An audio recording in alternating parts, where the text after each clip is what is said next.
Hey guys, tonight we begin with one of history's most misunderstood figures, a man whose name has become synonymous with supernatural horror when the real story is far more complex and far more human. From the stone chambers of Ottoman captivity to the blood-soaked battlefields of medieval Wallachia, we're following the life of Vlad III, known to history as the Impaler, and to popular culture as the inspiration for Dracula. But the man you think you know from vampire movies bears little resemblance to the calculating prince who used terror as statecraft in 15th century Romania. So before you get comfortable, take a moment to like the video and subscribe, but only if you genuinely enjoy what I do here. And let me know in the comments where you're tuning in from and what time it is for you. It's always fascinating to see who's joining us from around the world. Now dim the lights, maybe turn on a fan for that soft background hum, and let's ease into tonight's journey together. You've just awakened in a cold stone chamber, and outside your window, 20,000 corpses are greeting the morning sun. This isn't a nightmare or a scene from Gothic horror. This is your life as Vlad III, the man history remembers as both defender and demon. Tonight, we'll walk through the real story behind Dracula, step by blood-soaked step. You are born in 1431 in Sighișoara, Transylvania, but your cradle rocks to the sound of distant war drums. The fortress town rises around you in layers of stone and timber, narrow cobbled streets winding between merchant houses and watchtowers. Your father, Vlad, bears the title Dracul, meaning dragon, earned through membership in the Order of the Dragon, a chivalric order dedicated to defending Christendom against the advancing Ottoman Empire.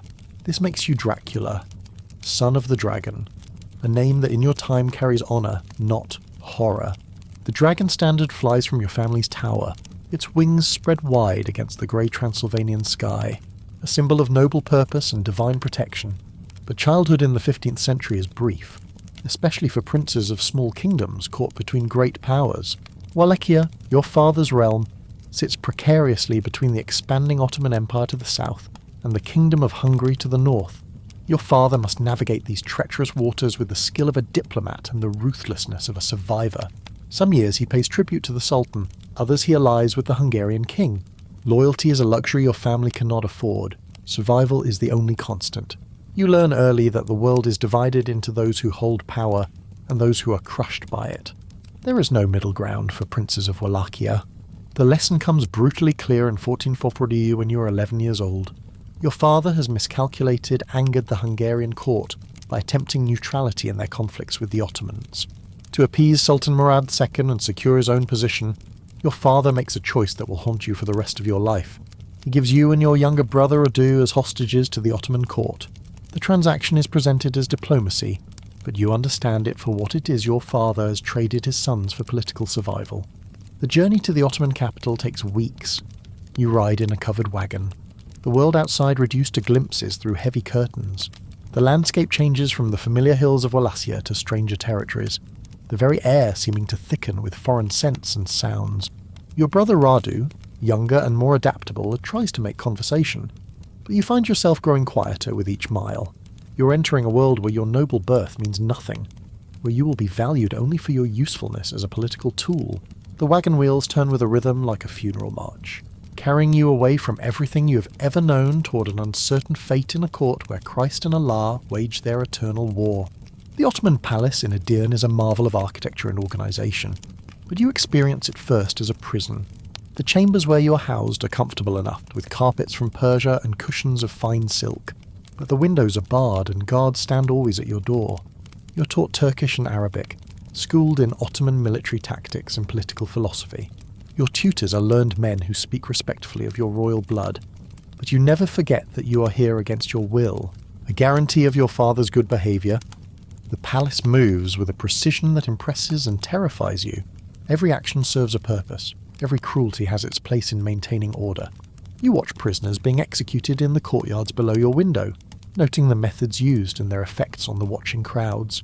Most memorably, you witness your first impalement. A Byzantine spy has been caught passing information to Constantinople, and his execution is made public spectacle. The stake is positioned carefully, designed to penetrate the body without immediately piercing vital organs. The condemned man lives for hours, his screams echoing through the palace courtyards until they fade to exhausted whispers. You force yourself to watch, understanding that this is a lesson as much as an execution. The crowd remains silent throughout. their fear palpable as morning fog. You file away every detail, the preparation, the placement, the psychological impact on witnesses. This is how the Ottomans maintain order across their vast empire, not just through conquest, but through the systematic application of terror. Your brother Radu adapts more easily to captivity. He learns Turkish faster, converts to Islam, even begins to dress in Ottoman style. You watch this transformation with a mixture of disgust and envy. Part of you admires his pragmatism, his ability to find comfort in surrender, but another part of you, the part that will define your future rule, hardens against such accommodation. You refuse conversion, clinging to your Christian faith as the last connection to your abandoned homeland. You learn what the Ottomans teach you, but you do not become Ottoman. Instead, you study them as a future enemy, memorizing their strengths and cataloguing their weaknesses. Every lesson becomes preparation for a war you are determined to fight when you return to Wallachia. The years pass slowly in captivity. You grow from boy to young man in rooms that smell of incense and disappointment. Letters arrive occasionally from your father, filled with diplomatic platitudes that reveal nothing of his true thoughts or circumstances. You begin to suspect that he has forgotten you entirely, that you and Radu have become acceptable losses in his political calculations. This suspicion grows into certainty, then hardens into cold rage. You are learning the most important lesson of your life, that power respects only power, that mercy is weakness, and that those who rule must be prepared to sacrifice everything and everyone for the sake of survival. In 1447, news arrives that changes everything. Your father has been assassinated, buried alive by rebellious boyars, the noble families of Wallachia who have grown tired of his shifting loyalties.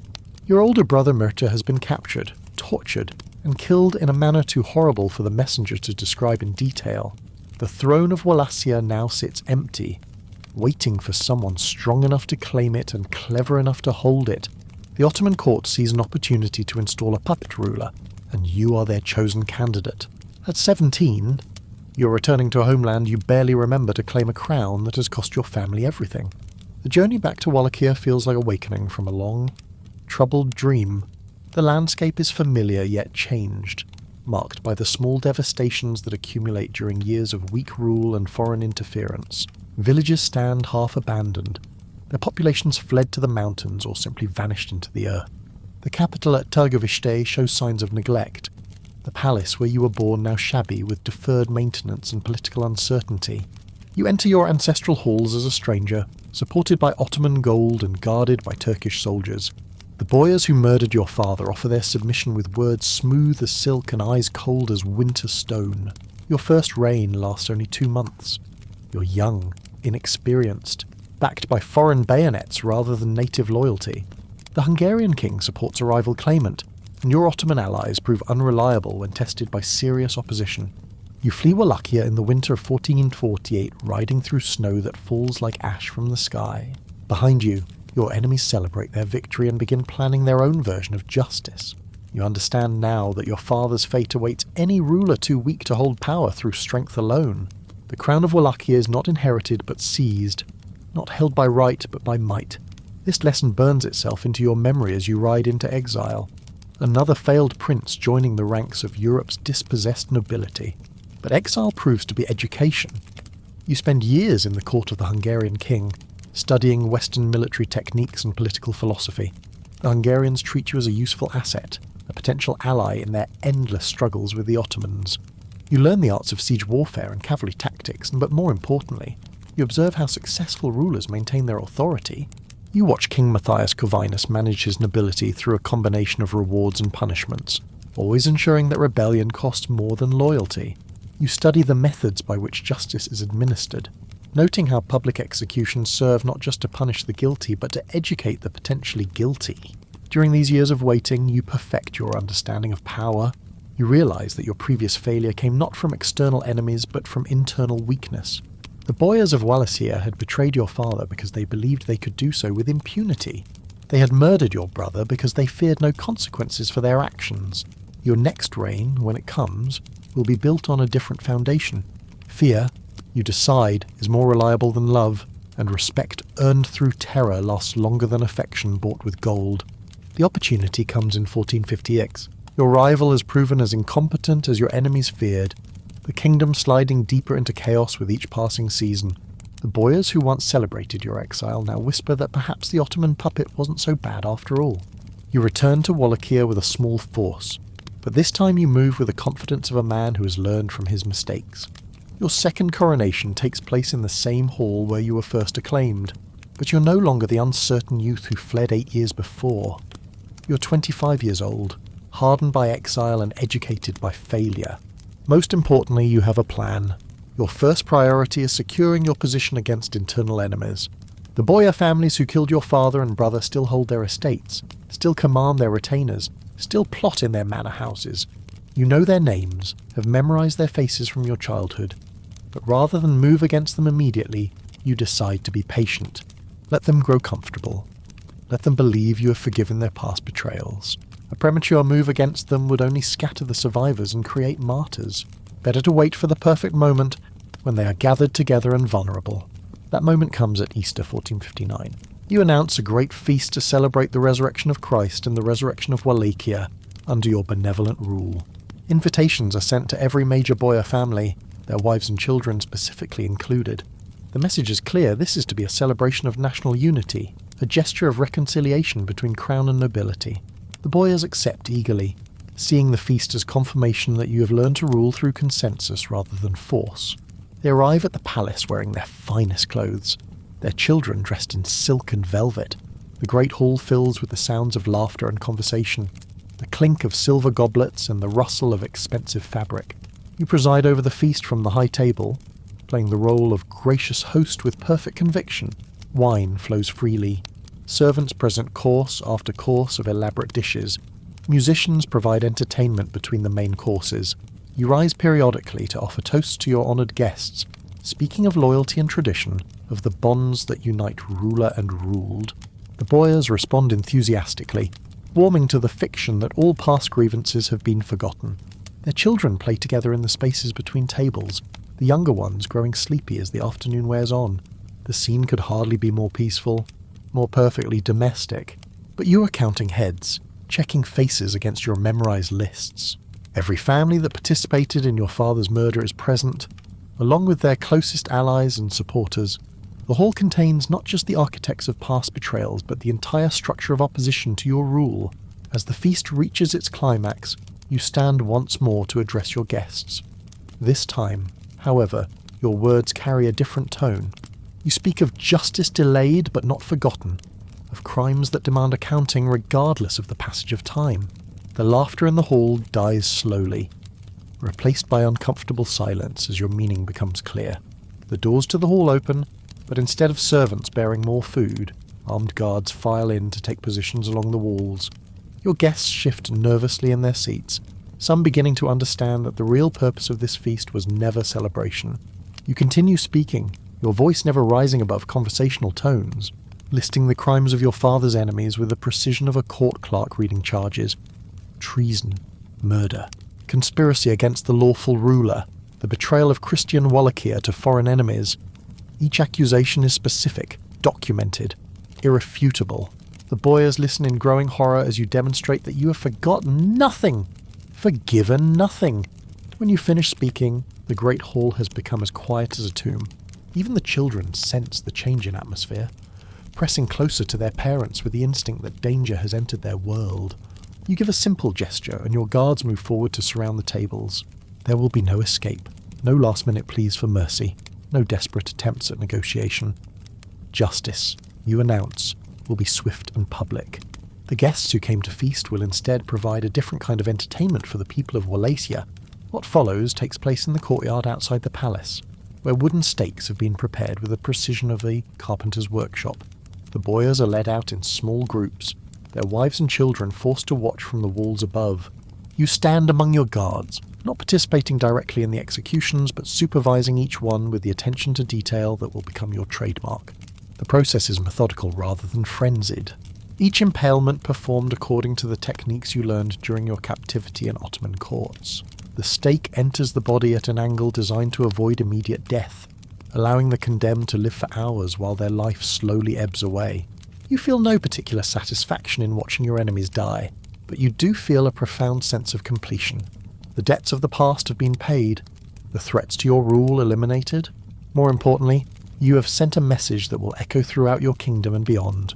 This is what happens to those who betray their rightful ruler. This is the price of disloyalty, the consequence of putting personal ambition above the stability of the realm. The execution of the boyars is both revenge and policy, both justice and terrorism.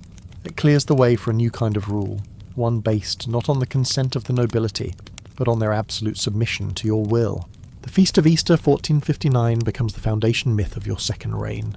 In a single afternoon, you've eliminated the traditional power structure of Wallachia and replaced it with your personal authority. The surviving nobility understands that their continued existence depends entirely on your goodwill, that the slightest hint of disloyalty will be met with immediate and terrible punishment. Foreign observers report the events with a mixture of horror and admiration, recognizing the effectiveness of your methods even as they condemn their brutality. You have achieved in one day what might have taken years of careful political maneuvering, transforming Wallachia from a kingdom ruled by consensus into a realm controlled by fear. But domestic enemies are only half the challenge facing any ruler of Wallachia. To the south lies the Ottoman Empire, a vast Muslim realm that grows stronger with each passing year. Sultan Mehmed II, conqueror of Constantinople, has made clear his intention to bring all of southeastern Europe under Islamic rule. Wallachia's position makes it strategically valuable as either an ally or a conquest, and you understand that neutrality is not an option. Your childhood years in Ottoman captivity have taught you to think like your enemies, to understand their methods and motivations. This knowledge now serves you as you prepare for the inevitable confrontation. The crisis comes in 1462 when Sultan Mehmed demands not just tribute but complete submission. Your response is characteristic in its calculated defiance. When Ottoman envoys arrive at your court, you receive them with all proper ceremony, offering hospitality and demonstrating respect for their diplomatic status. But when they refuse to remove their turbans in your presence, claiming religious exemption from this mark of respect, you accommodate their beliefs in your own fashion. You have the turbans nailed to their heads, ensuring that they will never be removed again. The envoys are then released to carry this message back to their master. Vlad III of Wallachia recognizes no authority higher than his own, acknowledges no power greater than that of Christ. War becomes inevitable, but you're prepared for it in ways that extend beyond conventional military planning. You understand that you cannot defeat the Ottoman Empire through traditional means. Their armies number in the hundreds of thousands. Their resources dwarf those of tiny Wallachia. But you also understand that war is fought as much in the mind as on the battlefield, that terror can multiply the effectiveness of limited forces, that the right kind of horror can turn victory into retreat even for the mightiest empire. Your childhood memories of Ottoman executions now serve a different purpose. You will use their own methods against them, but on a scale they have never imagined. The preparation takes months. Ottoman prisoners taken in border skirmishes are kept alive for this purpose, along with captured spies, deserters, and any other enemies who fall into your hands. Turkish merchants travelling through Wallachia find themselves arrested on charges of espionage, their protests of innocence ignored. The prisoners are held in the dungeons beneath your palace, fed just enough to keep them alive while you perfect your plans. This is not random cruelty, but systematic preparation for psychological warfare. Every prisoner represents a component in the weapon you are constructing, a single note in the symphony of horror you intend to conduct for Sultan Mehmed's education. As spring turns to summer in 1462, Ottoman scouts report a vast army moving north toward Wallachia. Sultan Mehmed II leads the force personally, bringing with him 90,000 of his finest troops. Janissaries march alongside CP cavalry, their banners bright with crescents and verses from the Quran. Artillery trains follow, hauling the great cannons that brought down the walls of Constantinople. This is not merely an invasion, but a demonstration of Ottoman power, intended to crush Wallachian resistance so completely that no other Christian principality will dare to follow your example. But as the Ottoman army approaches your capital at Tergovishti, they encounter something unprecedented in the annals of warfare. Stretching for miles along the approach roads, a forest has grown where no forest should exist. But these are not trees bearing leaves or fruit. Instead, 20,000 wooden stakes rise toward the sky, each one crowned with a human form.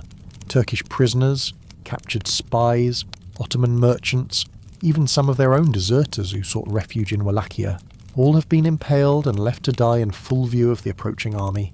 The sight stretches beyond the horizon, a geometric arrangement of human suffering designed with the precision of a master architect.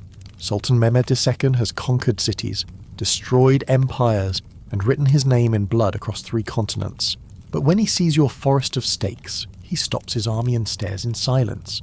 His generals gather around him, pointing and gesturing, but no one speaks above a whisper. The soldiers in the ranks crane their necks to see what has brought their unstoppable advance to a halt, then wish they had not looked. Some vomit, others turn away. Many simply stand frozen by the magnitude of the display. This is not merely execution, but art. Not simply cruelty, but communication. The message is clear. This is what happens to those who invade Wallachia. This is the fate that awaits any Muslim army that dares to set foot on Christian soil. The psychological impact exceeds even your calculations. Sultan Mehmed, who earned the title Conqueror by taking Constantinople, orders his vast army to retreat. He does not attempt to storm your defences or test your resolve in battle.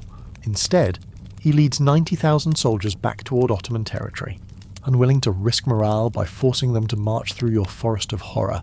Word spreads throughout the Ottoman Empire that the young ruler of Wallachia has turned mass execution into military strategy, that he possesses weapons more terrible than cannons or cavalry. Your reputation grows with each telling, transforming you from a minor Christian prince into something approaching supernatural terror. But you understand that this victory, as spectacular though it may be, cannot last forever. The Ottomans will return, either under Mehmed or his successors, and next time they will be prepared for your methods. Your forest of stakes has bought time, not permanent security. Moreover, the very effectiveness of your psychological warfare has begun to work against you in other spheres. European courts that once might have offered support now whisper about your methods, questioning whether a Christian prince should employ tactics that seem more suited to pagan tyrants. Even your Hungarian allies begin to distance themselves, uncomfortable with the level of brutality you have displayed. The years following your great victory are marked by increasing isolation. Your effective use of terror has made enemies of those who might have been friends, while failing to eliminate those who were always enemies. The boyars you did not kill in the Easter Feast of 1459 have fled to other kingdoms, where they work tirelessly to undermine your reputation and build support for rival claimants to your throne. The Ottoman Empire, though temporarily deterred, continues to grow stronger, and Sultan Mehmed has not forgotten the humiliation you inflicted upon him. Most dangerous of all, the Hungarian king who was once your ally now begins to see you as a potential threat, a ruler whose methods might prove contagious if allowed to spread. The end comes in 1476, when you make a final attempt to reclaim your throne after a period of imprisonment by the Hungarians. Your army this time is smaller, your resources limited, your enemies multiplied. The boyars you have spent decades fighting have found new supporters. The Ottomans have installed a more reliable puppet, and even some of your former subjects have grown weary of rule by terror. The battle that ends your life takes place on a winter day when snow turns the ground to mud and visibility is limited to a few yards. You fight as you have always fought, with calculated ferocity and complete commitment, but the odds are finally too great even for a terror to overcome. Your death is neither heroic nor dramatic. You fall to a Turkish blade in the confusion of battle, your identity unknown to the soldier who strikes you down. Your head is taken to Constantinople, where Sultan Mehmed II finally claims his trophy from the prince who once forced his retreat. Your body is buried in an unmarked grave somewhere in the mud of a forgotten battlefield, far from the palace where you once ruled, and the stake-lined roads where you once demonstrated your power. The dragon banner of your father is lowered for the final time, and Wallachia passes under the control of more compliant rulers. But death, which should have been the end of your story, instead becomes the beginning of something stranger and more enduring than any earthly kingdom. Your reputation, carefully cultivated through decades of systematic brutality, takes on a life of its own after your death. The methods you used to inspire fear in your lifetime continue to generate horror centuries after your body has turned to dust. Stories about you spread across Europe, growing in the telling, accumulating details that you never lived and attributes you never possessed. The calculated ruler who used terror as statecraft becomes a supernatural monster who delights in cruelty for its own sake. The transformation begins with German pamphlets circulated in the years following your death. These publications, among the first products of the new printing press technology, present you as a figure of absolute evil, a Christian prince who somehow surpassed even pagan tyrants in his appetite for blood. Woodcut illustrations show you dining among impaled victims, laughing at the suffering of your enemies, personally participating in tortures that you actually delegated to subordinates. The historical Vlad, who carefully calculated the political benefits of each execution, becomes a literary villain who kills for pleasure rather than policy. The pamphlets serve multiple purposes beyond entertainment. They allow your Hungarian captors to justify their treatment of you, presenting your imprisonment not as political calculation but as righteous restraint of a madman. They provide moral instruction for readers, demonstrating the consequences of unchecked power and ungoverned passion. Most importantly for your future reputation, they establish the narrative framework that will define you in Western imagination for centuries to come. Vlad the Impaler as monster rather than man's supernatural evil rather than political calculation. Russian chronicles tell a different story, presenting you as a harsh but necessary ruler who defended Christianity against Muslim invasion.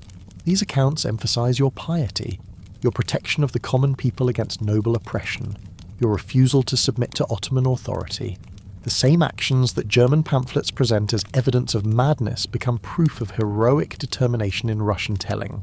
This divergence in interpretation reflects the political needs of different audiences, Germans seeking to justify their abandonment of a former ally, Russians looking for examples of successful resistance to Islamic expansion. Centuries pass, and your story continues to evolve. The historical details of your life become less important than the symbolic meaning your name carries.